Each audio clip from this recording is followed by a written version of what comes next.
The thought pulsed with a light and warmth which partially offset the chill, vertiginous pit which threatened to open wider inside him and consume him. The pit. Saul had seen the pit.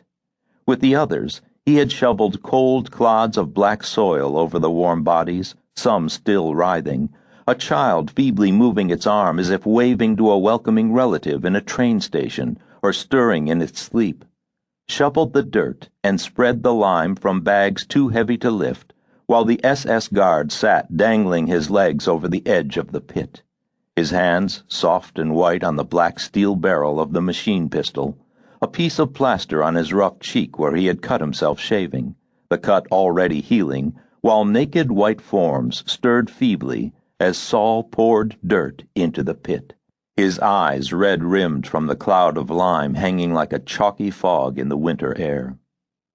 I will live. Saul concentrated on the strength of that cadence and ignored his shaking limbs. 2 levels above him, a man sobbed in the night. Saul could feel the lice crawling up his arms and legs as they sought the center of his fading warmth. He curled into a tighter ball, understanding the imperative which drove the vermin, responding to the same mindless, illogical, incontestable command to continue. The stone dropped deeper into the azure depths. Saul could make out the rough letters as he balanced on the edge of sleep. I will live.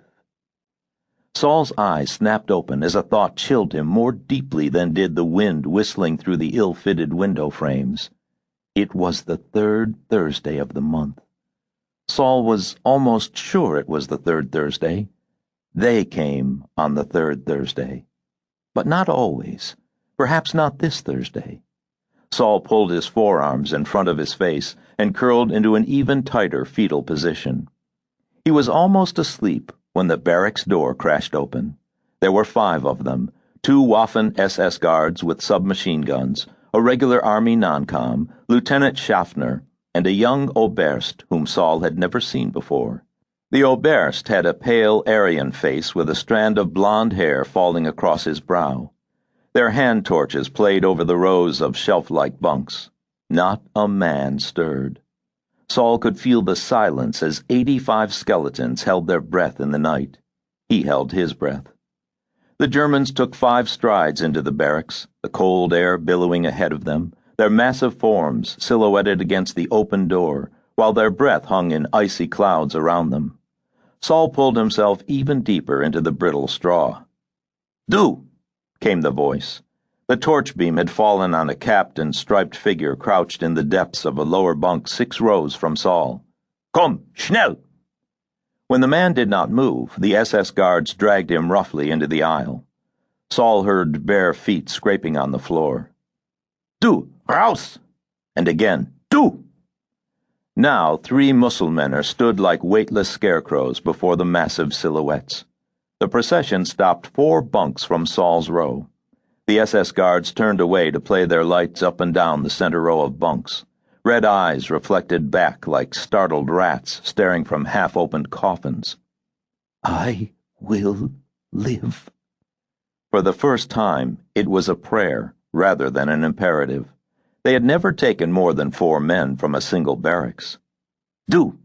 The man with the hand torch had turned and was shining the light full in Saul's face. Saul did not move. He did not breathe.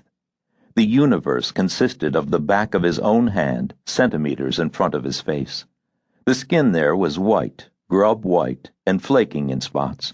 The hairs on the back of his hand were very dark. Saul stared at them with a deep sense of awe. The torch beam made the flesh of his hand and arm seem almost transparent. He could see the layers of muscle, the elegant pattern of tendons, the blue veins softly pulsing to the wild beating of his heart.